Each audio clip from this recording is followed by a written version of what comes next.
अच्छा हाणे तव्हां असांखे ॿुधायो तव्हांजा जेके फॉलोअर्स आहिनि उहे बि शायदि ॿुधणु ज़रूरु इहा ॻाल्हि सम्झणु चाहींदा हूंदा त तव्हां GDA सां गॾु छो विया, तव्हां हुन सां गॾु 6 साल रहिया ऐं उन खां पोइ वरी हीअं तव्हांजी हुन खां अलॻि छो थी आहे? पहिरीं पाण खे सम्झणु खपे त पॉलिटिक्स में जेके इतिहाद आहिनि से उन्हनि वक़्त ऐं हालतुनि मुताबिक़ हूंदा आहिनि।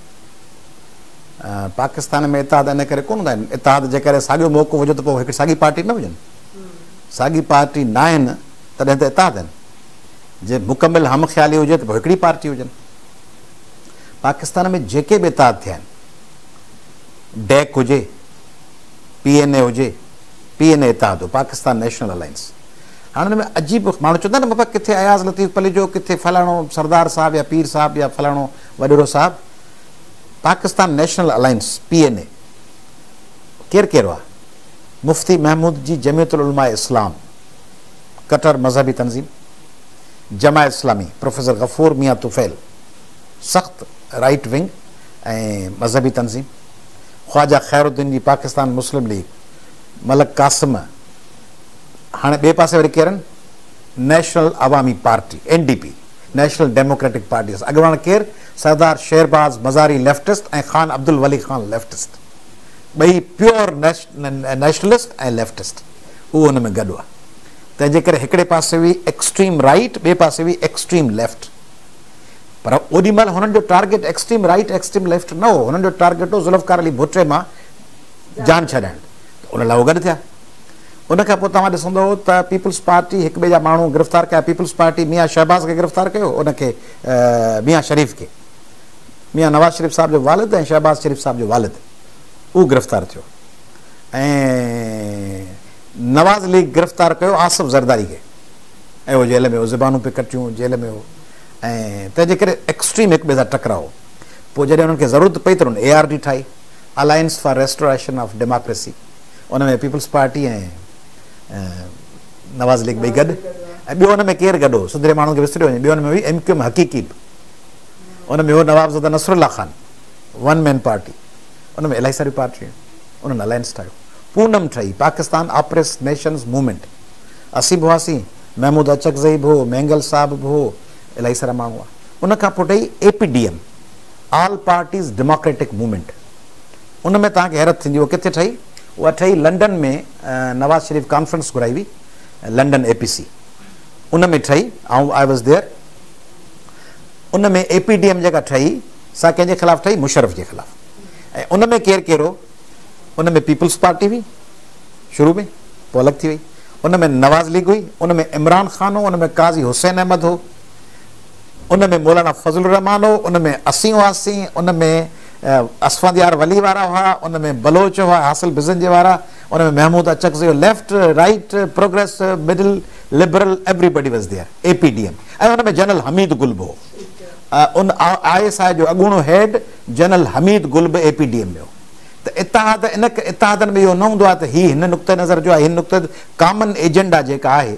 जीअं वापारी एसोसिएशन तंज़ीम ठाहे थी बाबा दादू में, मेड़ में, शिकारपुर में, उन्हनि जो आहे त लोड शेडिंग वधी वई आहे, बिजली कान्हे सलामकोट में, उन लाइ वापारी एसोसिएशन तंज़ीम ठाहे थी। हाणे नुक़्तो आहे त सलामकोट जी बाज़ार में बिजली हुअणु खपे ऐं पाणी हुअणु खपे। हाणे इन में कोन्हे हू हिकिड़ो उन में बांस थो खपाए, ॿियो मच्छी थो विकिणे, टियों हुन में तूरियूं थो विकिणे, तंहिंजे करे हुन में ॿी कॉमन शइ का बि कान्हे। GDA जॾहिं ठहियो ऐं अञा बि सिचुएशन सिंध जी गवर्नेंस ख़राबु आहे, सिंध में करप्शन आहे। पाकिस्तान सॼे में वर्स्ट करप्शन सिंध में आहे। पाकिस्तान सॼे में वर्स्ट गवर्नेंस सिंध में आहे।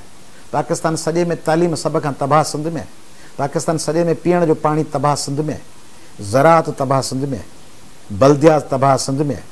कराची ऐं हैदराबाद जेके सिंधी माण्हुनि जा शहर आहिनि, उन्हनि ते धारियां दहशतगर्द रोज़ तव्हांखे धमकी था ॾियनि त असीं टोड़ींदासीं।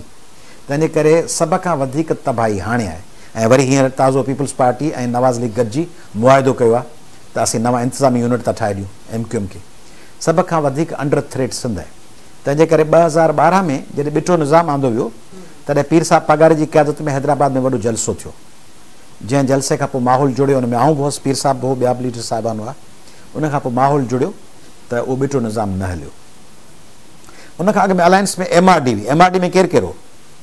MRD में नवाबज़दा नसरुल्ला ख़ान बि हो, मौलाना फज़लुर रहमान। हाणे केॾां मौलाना फज़लुर रहमान साहब जमायत इस्लामी, केॾां फ़तेह अली ख़ान, महराज मोहम्मद ख़ान, रसूल बख्श पली जो, टई लेफ्टिस्ट, रसूल बख्श पलीयो साहब लेफ्टिस्ट, फतेह अली खान लेफ्टिस्ट, महराज मोहम्मद खान लेफ्टिस्ट, ऐं होॾां मौलाना फज़लुर रहमान साहब, नवाब ज़फ़र नसरुल्ला खान साहब, पीपल्स पार्टी जी क़यादत कंहिं पे कई, हुते रिप्रेज़ेंट बेनज़ीर साहब खां पोइ राव रशीद अॻूणो IGP लाहौर जो, ऐं उहे वेठा, ऐं ॿियो केरु पीपल्स पार्टी तरफ़ां उते ॿियो केरु हो, नुमाइंदगी केरु कंदो हुयो, सिंधी माण्हुनि खे विसरी थो वञे न। MRD में पीपल्स पार्टी केरु रिप्रेज़ेंट कंदो हो? General Tikka Khan, butcher of Bengal, जेके चयो वेंदो, जंहिं चयो त मूंखे ज़मीन खपे माण्हू न खपनि, उहो पीपल्स पार्टी जो जनरल सेक्रेटरी हो, जनरल टिका खान। ऐं उहो general Tikka Khan peoples party खे रिप्रेज़ेंट कंदो हो MRD में। उन सां सभु वेठा हूंदा, उन सां नसरुल्ला खान बि वेंदो, गौस बख्श बिज़न जो बि वेंदो, वली खान बि वेंदो, वली खान लेफ्टिस्ट, हा वली खान लेफ्टिस्ट, गौस बख्श बिज़न जो लेफ्टिस्ट, रसूल बख्श पली जो लेफ्टिस्ट, फतेह महराज लेफ्टिस्ट, वेठा कंहिंसां आहियूं? जनरल टिका खान, नवाब ज़फ़र नसरुल्ला खान, मौलाना फज़लुर रहमान, इन्हनि सभिनी सां वेठा आहियूं। ऐं ईअं ई APDM में जनरल हमीद गुल वेठो आहे, SI जो अॻूणो हेड, उन्हनि सां गॾु वेठा आहियूं। तंहिंजे करे अलायंस ईअं हूंदा आहिनि। GDA उन वक़्त जी ज़रूरत हो, GDA अञा बि ज़रूरत आहे जेकॾहिं GDA पाण खे एक्टिव करे आहे। ॾिसो न, तव्हां हिकिड़ो स्कूल खोलियो था, स्कूल में ॿारनि लाइ खोलियो था न, ॿार ई कोन्हनि स्कूल में, उस्ताद वेठा आहिनि ऐं रोज़ बाक़ाइदा गर्मियुनि जी मोकिलियो था, अनाउंस कयो, बेल वॼियो, शागिर्द हिकिड़ो बि कोन्हे।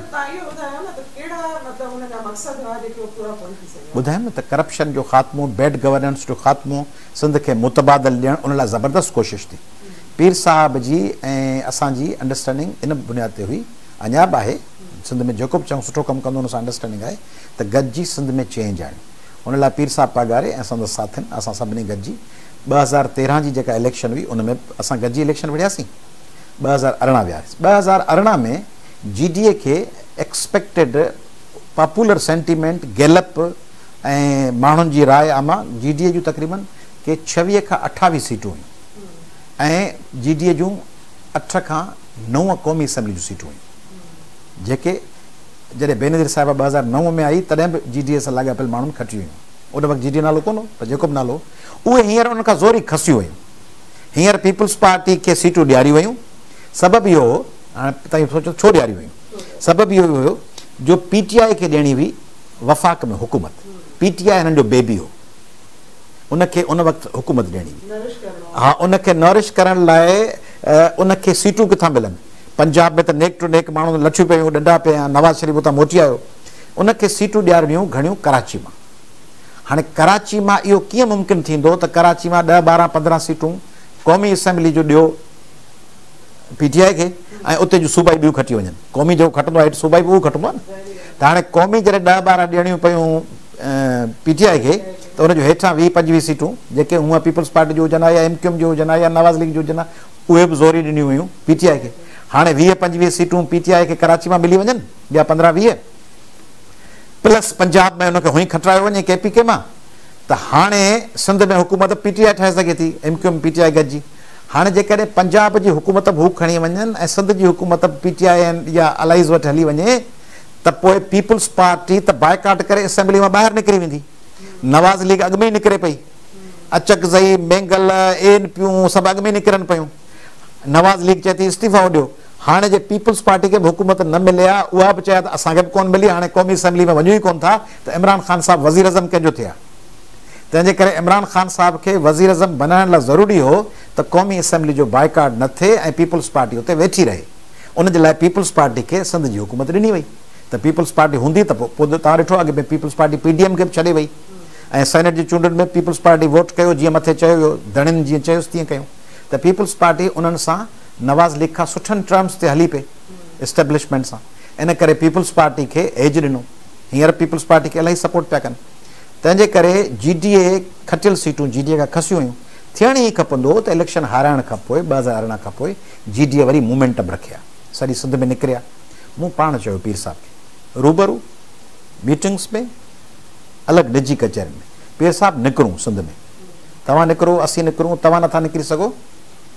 सदरुद्दीन शाह साहब, असीं, जुल्फ़कार मिर्ज़ा, मुर्तज़ा जतोई, गौस बख्श खान महर, अली गौर महर, सफदर अब्बासी, अरबाब रहीम, ॿिया सभु माण्हू, नुसरत सहर अब्बासियूं, नौजवान साथी, ॿिया सभु निकिरूं, राशिद शाह, इस्माइल शाह, सभु खणी निकिरूं, मोबिलाइज़ कयूं। माण्हुनि वीचारनि वटि ॿियो सहारो कोन्हे। गवर्नेंस, लोड शेडिंग, बिजलियूं, करप्शन, ज़राअत, कमांद, अघु, नौजवान बेरोज़गार, टीचरनि खे लठियूं पियूं लॻनि, बल्दिया जा मुलाज़िम, पुलिस जा मुलाज़िम, लेडी हेल्थ वर्कर, सभु अज़ाब में निकिरूं।